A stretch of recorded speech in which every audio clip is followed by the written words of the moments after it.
Hello दोस्तों, और मैं हाजिर हूँ अर्तगल गाजी के एपिसोड 78 के साथ। और वीडियो स्टार्ट करने से पहले आपसे रिक्वेस्ट है कि अगर वीडियो पसंद आए तो उसे लाइक करें और उस रेड सब्सक्राइब वाले बटन को दबाकर चैनल को जरूर से सब्सक्राइब कर दें और कमेंट में अपनी राय जरूर दें। और साथ ही साथ हमारी इंस्टाग्राम आईडी को भी फॉलो कर लें ताकि वीडियो से रिलेटेड अपडेट्स हम आप तक पहुंचा सकें। और अगर आपका कोई क्वेश्चन हो या सजेशन हो तो वहाँ आप हमसे पूछ सकते हैं और हमें दे सकते हैं। आईडी का लिंक आपको डिस्क्रिप्शन में मिल जाएगा। तो चलिए हम आगाज करते हैं एपिसोड 78 का। एपिसोड स्टार्ट होता है तो हम देखते हैं कि काई कबीले में डंका बज रहा होता है, यानी कि कोई आने वाला है। और हम देखते हैं कि एक काफिला काई कबीले की तरफ बढ़ रहा होता है और जुलजान आवाज सुनकर खैमे के बाहर आते हैं और फिर वो काफिला कबीले के अंदर दाखिल हो जाता है। जुलजान उनका इस्तकबाल करते हैं और वो शख्स जुलजान से कहते हैं कि मेरा इरादा आपके साथ परअमन और मुस्तकिल तिजारती ताल्लुकात कायम करने का है। और वो बताते हैं कि हलब में मुझे अबू मंसूर मोहम्मद के नाम से जाना जाता है। और जुलजान उनसे कहते हैं कि आपका भरपूर इस्तकबाल करते हैं और उनसे अपना तारीफ कराते हैं और उनसे कहते हैं कि आप एक तवील रास्ता तय करके आए, थोड़ा आराम कर लें। और हम देखते हैं कि तभी हलीमा सुल्तान और हैमा खानम भी खैमे के बाहर आ जाती हैं। और अबू मंसूर जुलजान से कहते हैं कि मैं जानता हूँ कि आप काराचाइसर के गवर्नर के साथ हालात जंग में हैं, ताहम रोमियो के साथ आपकी तजारत अभी भी जारी है। और जुलजान उन्हें बताते हैं कि ये रोमी आबादी को भेजे जाएंगे जिसे अब भी मदद की जरूरत है। और वो कहते हैं कि मैंने अपनी जिंदगी में बहुत सी सल्तनत देखी है, लेकिन मैंने कभी किसी को इन काफिरों की तरफ मदद का हाथ बढ़ाते हुए नहीं देखा जिनके साथ वो खुद हालात जंग में हो। और तभी हैमा खानम कहती हैं कि हमारे अर्तगल साहब हमेशा मजलूमों के साथ खड़े हुए हैं। और वो कहते हैं कि अगर अर्तगल साहब की तलवार तेज धार है तो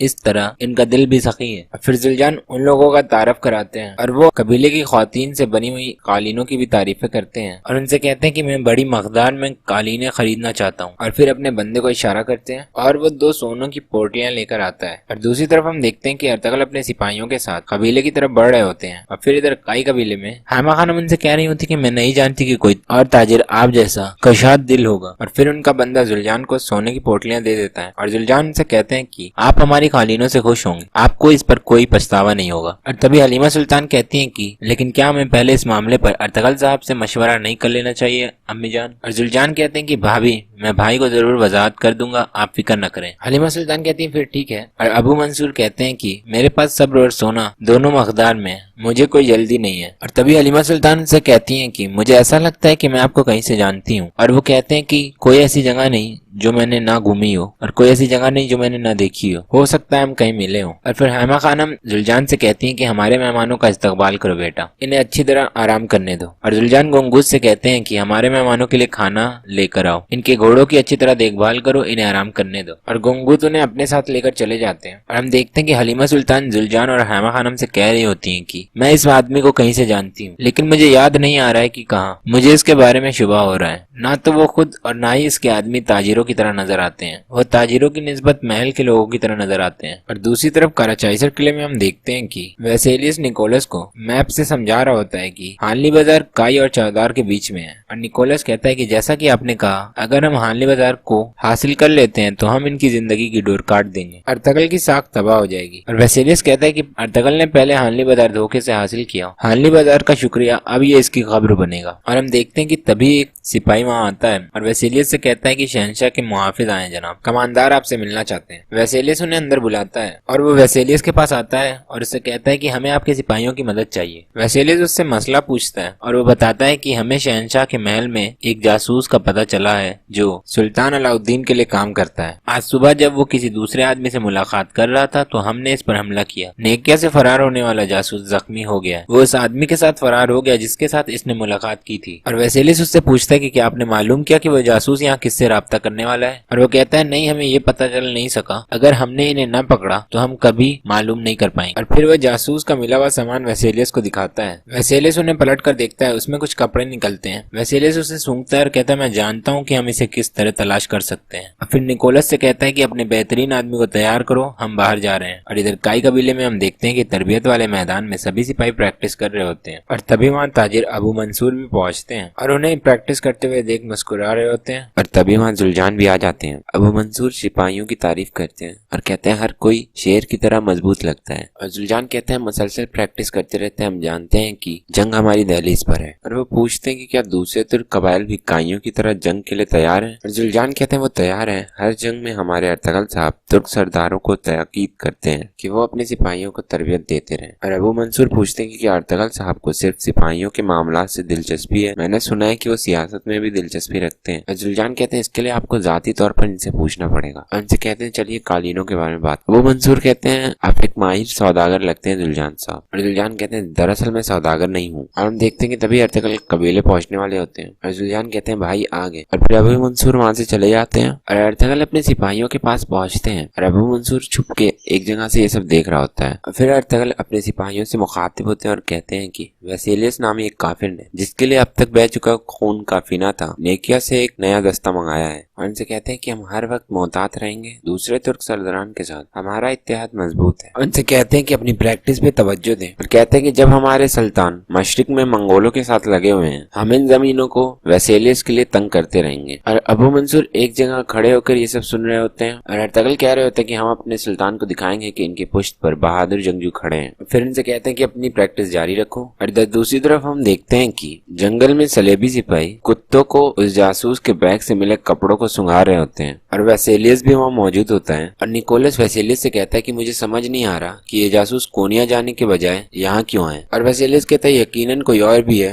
जो कोनिया और नेकिया के मामूलात पहुंचा रहा है और वो यही है मेरी जमीनों पर। और निकोलस पूछता है कौन है वो? वेसेलियस कहता है हम पता लगा लेंगे। इसको तलाश करने वाले सिर्फ हम लोग नहीं होंगे, सुल्तान अलाउद्दीन को खबरें पहुंचाने वाला भी इसे तलाश करेगा। और निकोलस कहता है अगर हमने पहले इसे तलाश कर लिया। तभी वेसेलियस कहता है कि तो हम इन जमीनों में मौजूद सुल्तान के मुखबिर को भी ढूंढ निकालेंगे। और फिर वो दोनों जासूस को ढूंढने के लिए आगे बढ़ने लगते। अदरकाई कबीले में सिपाही प्रैक्टिस कर रहे होते हैं, अर्तगल भी उन्हें सिखा रहे होते हैं। और सभी जुलजान उनके पास आते हैं। अर्तगल उनसे कबीले के हालात पूछते हैं। जुलजान कहते हैं सब ठीक है। और फिर अर्तगल उनसे कहते हैं कि तुमने सख्त मेहनत की, तुम अपनी सरदारी और सिपाहीगिरी के हक वापस पाने के आयल हो चुके हो। जुलजान बहुत खुश हो जाते हैं। और फिर जुलजान अर्तगल को अबू मंसूर के बारे में बताते हैं और उन्हें बताते हैं कि इसे खालीने चाहिए और इसने एडवांस में सोना भी अदा किया है। अर्तगल कहते हैं ये तो अच्छी खबर है और पूछते हैं अब वो कहाँ है? जुलजान कहते हैं वो यही है भाई। और फिर उन्हें इधर उधर ढूंढते हैं और कहते हैं वो यही था भाई, पलक झपकते कहाँ गायब हो गया। और अर्तगल कहते हैं इसकी पोशीदगी को देखते हुए ये मतलब निकलता है कि वो मुझसे मिलना नहीं चाहता था। और जुलजान कहते हैं हलीमा भाभी भी कहती थी कि वो इसको कहीं से जानती है लेकिन पहचान न सकी। अर्तगल कहते हैं ये मामला भी हल हो जाएगा और आगे की तरफ बढ़ने लगते हैं। और इधर जंगल में वेसेलियस अपने सिपाहियों के साथ जासूस को ढूंढ रहा होता है। और तभी एक सिपाही आकर उससे कहता है कि जनाब कुत्ते ने इनकी बू पा ली है, इस तरफ चले। और वो सब उस तरफ भागने लगते हैं। और इधर दूसरी तरफ चौधार कबीले में हम देखते हैं कि असलान और अलियार बात कर रहे होते हैं। अलियार असलान से कहते हैं कि जब से तुम अमीर सादतीन की तरफ से आई हो बदली बदली सी लग रही हो, तुम प्रैक्टिस नहीं कर रही हो, शिकार करने नहीं जा रही हो, सिर्फ खैमे में बैठी रहती हो। और असलान कहती है कि मैं नदी की तरफ जाना चाहती थी लेकिन किस्मत ने मुझे पानी की एक सुराही में महदूद कर दिया। और अलियार उनसे कहते हैं कि तुम मेरे बाबा की तरफ से सौंपी हुई अमानत हो, जब भी मैं तुम्हें देखता हूँ तुम मुझे मरहूम माँ नजर आती हैं, इस वजह से मैंने तुम्हें अपनी नायाब के तौर पर मुकर्रर किया। और उनसे पूछते हैं कि क्या तुम ये शादी करना चाहती हो?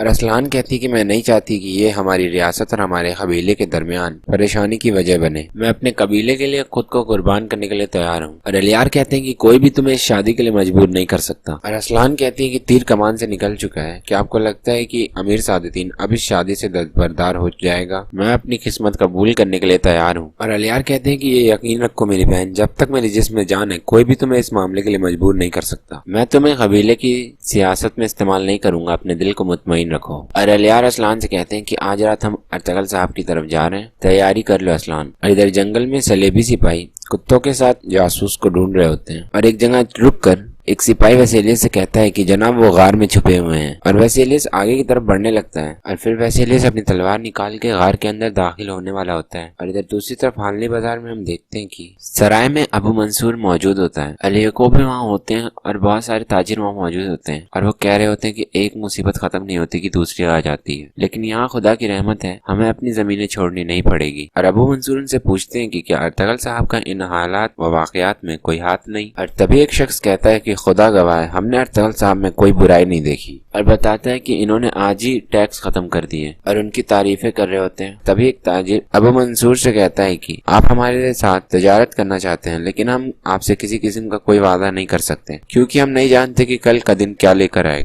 हम आपके सामने शर्मिंदा नहीं होना चाहते। और फिर अबू मंसूर अलेको से पूछता है कि क्या आप कुछ कहना चाहते हैं अलेको। और अलेको कहते हैं कि मैं आया था कि शायद आप कोई फरमाइश करना चाहें। और अबू मंसूर उनसे कहते हैं कि मेरे तमाम मेहमानों को गोश्त व शरबत पेश करें, मुझे मेरे मेहमानों के सामने शर्मिंदा न करना। और फिर अलेको एक शख्स को ऑर्डर दे देते हैं और बाहर की तरफ आते हैं जहाँ दोमरुल भी मौजूद होते हैं और दोमरुल को बताते हैं कि वो मेज पर हर किस्म की बात कर रहा है, मैंने इस आदमी को पहले कभी नहीं देखा। और कहते हैं कि इसने अपने आदमियों के साथ पूरे सराय को भर दिया है, समझ नहीं आ रहा है कि इसे कहाँ ठहराऊं। और दोमरुल कहते हैं कि इनका बिस्तर या जाने और सोने का अमकान नहीं है। और अलेको कहता है कि मुझे डर है कि वसीलियस कुछ करने वाला है। दोमरुल उनसे कहते हैं कि इत्मीनान रखो, हमारे सिपाही पलके भी नहीं झपकाएंगे और मैं कबीले जाकर जो कुछ भी ये आदमी यहाँ कर रहा है इससे अर्तगल साहब को आगाह करूंगा। और फिर दोमरुल वहाँ से रवाना हो जाते हैं। और दूसरी तरफ हम देखते हैं कि वसीलियस उस गार में पहुंच जाता है जहाँ जासूस मौजूद होता है और हम देखते हैं कि वो सो रहे होते हैं। वसीलियस सीधा उनके जख्म पर पैर रख देता है और वसीलियस उनसे कहता है कि तुम्हें बेआराम करने के लिए माफी चाहते हैं, क्या हमने तुम्हें जगा दिया। और वो वसीलियस के ऊपर खंजर से वार भी करना चाहते हैं, लेकिन वसीलियस खुद को बचा लेता है। और वसीलियस उनसे पूछता है कि बताओ मुझे इन जमीनों पर सुल्तान अलाउद्दीन का जासूस कौन है, बताओ मुझे तुम किसका इंतजार कर रहे हो। और वो कहते हैं कि मैं शहादत का इंतजार कर रहा हूँ बदमाश।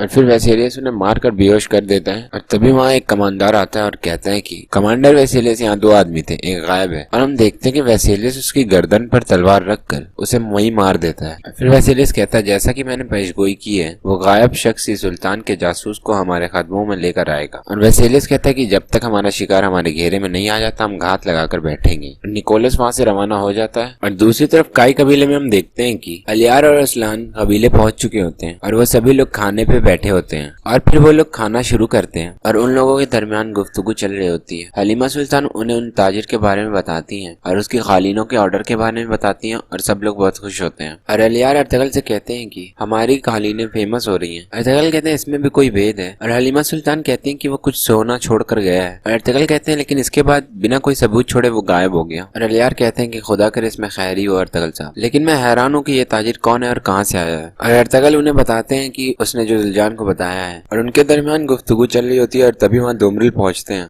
दोमरुल अर्तगल को आकर बताते हैं कि अबू मंसूर नामी ताजिर सराय में आया है। इसने ताजिरों से बात की और साथ ही साथ रियासत के बारे में भी बात की। इसने इनसे लगातार सवालात किए और कहते हैं कि वो बहुत कम वक्त में हर किसी के लिए मोहतरम बन गया है। और अर्तगल उनसे कहते हैं कि इसकी निगरानी करो। और फिर दोमरुल वहाँ से चले जाते हैं। और दूसरी तरफ हम देखते हैं कि बमसी और हफ्सा खातून भी खाना खा रहे होते हैं। और बमसी बहुत जल्दी जल्दी खाना खा रहे होते हैं। हफ्सा खातून उनसे कहती हैं कि आराम से खाओ। और फिर बमसी उनके हाथ के बने खाने की तारीफ करने लगते हैं और उनके दरमियान गुफ्तगू चल रही होती है। और बमसी कहते हैं कि मेरे भाई मुझे बुला रहे थे, लेकिन मैंने कह दिया कि मैं अपनी खातून को अकेला छोड़कर नहीं आऊंगा। और हफ्सा खातून उनसे कहती हैं कि इनके पास जाओ, इन्हें बताओ कि हफ्सा खातून एक समझदार बीवी है, कि अगर मैं अपने प्यारे भाइयों के साथ खुशी भरा वक्त गुजारना चाहूँ तो वो जानती है कि किस तरह सब्र के साथ मेरी वापसी का इंतजार करना है। और बमसी बहुत खुश हो जाते हैं और कहते हैं ठीक है, बहुत अच्छा, मैं जा रहा हूँ। और इधर अर्तगल और बाकी लोग खाना खा रहे होते हैं और हम देखते हैं कि असला खातून किसी ख्याल में खोई होती हैं। आयमा खानम उन्हें देखती हैं और कहती हैं कि तुम्हें देखकर लगता है कि जैसे कोई चीज तुम्हें अंदर ही अंदर खाए जा रही है, तुम इतनी खोई हुई क्यों हो। और असलान कहती मैं ठीक हूँ अम्मी जान, मैं खालिनों के बारे में सोच रही थी और एक लम्हा के लिए मेरा जहन मेरी शादी की तरफ चला गया। मुझे दुख है कि मैं यहाँ आपके साथ नहीं रह सकती। और हैमा खानम उनसे कहती हैं कि फिक्र मत करो, तुम खुद को अपनी शादी के लिए मखसूस कर लो, हम तुम्हारे बगैर ही खालिनें तैयार करने का इंतजाम कर लेंगे। और उनसे पूछती है कि क्या तुमने शादी की तारीख का फैसला कर लिया है। और असलान कहती है कि सुल्तान कोई सराग छोड़े बगैर अचानक गायब हो गए थे, इस वजह से शादी में ताखीर हो गई है। अब हम तब शादी करेंगे जब अमीर सादितीन यहाँ आएंगे। और अलियार कहते हैं कि शायद ये ताखीर बेहतरी के लिए है। और असलान उन्हें रोकती हैं। अलियार कहते हैं ये हमारे बहन भाई हैं, इनसे छुपाने के लिए हमारे पास कोई राज नहीं है। अर्तगल पूछते हैं क्या कोई मसला है। और अलियार कहते हैं मैंने अपनी बहन से कहा था अगर तुम्हारा दिल मुतमईन नहीं। और हम देखते हैं कि तभी हलीमा सुल्तान को दर्द उठ जाता है और वो चिल्लाने लगती हैं और सभी परेशान हो जाते हैं। और दूसरी तरफ हम देखते हैं कि तुर्गुत, सफदर और बाकी सब खाना खा रहे होते हैं। गुंगूद भी वहाँ मौजूद होते हैं और वो लोग बमसी के बारे में ही बात कर रहे होते हैं कि वो अभी तक नहीं नहीं आया। और तभी बमसी वहाँ पहुंच जाते हैं और हम देखते हैं कि वो सब लोग बहुत खुश रहते हैं और आपस में हंसी मजाक कर रहे होते हैं और साथ ही साथ खाना भी खा रहे होते हैं। और दूसरी तरफ हम देखते हैं कि आरिफ साहब हलीमा सुल्तान को देख रहे होते हैं और कहते हैं कि हलीमा सुल्तान की हालत अच्छी नहीं है, पैदाइश का अमल यकीनन शुरू हो चुका है, मामला कुछ गड़बड़ है। और ख्वातीन से कहते हैं कि आप दाइयों को इत्तला दें। और गुलबानो उन्हें बुलाने चली जाती हैं और सभी लोग खैमे में मौजूद होते हैं और परेशान दिख रहे होते हैं। और फिर अर्तगल खैमे से बाहर आ जाते हैं और वहाँ जुलजान और अलियार भी मौजूद होते हैं और यहीं पर एपिसोड खत्म हो जाता है। उम्मीद है वीडियो आपको पसंद आया होगा। अगर पसंद आया तो वीडियो को लाइक करें और रेड सब्सक्राइब वाले बटन को दबाकर चैनल को जरूर से सब्सक्राइब कर दें और कमेंट में अपनी राय जरूर दें। Thanks for watching.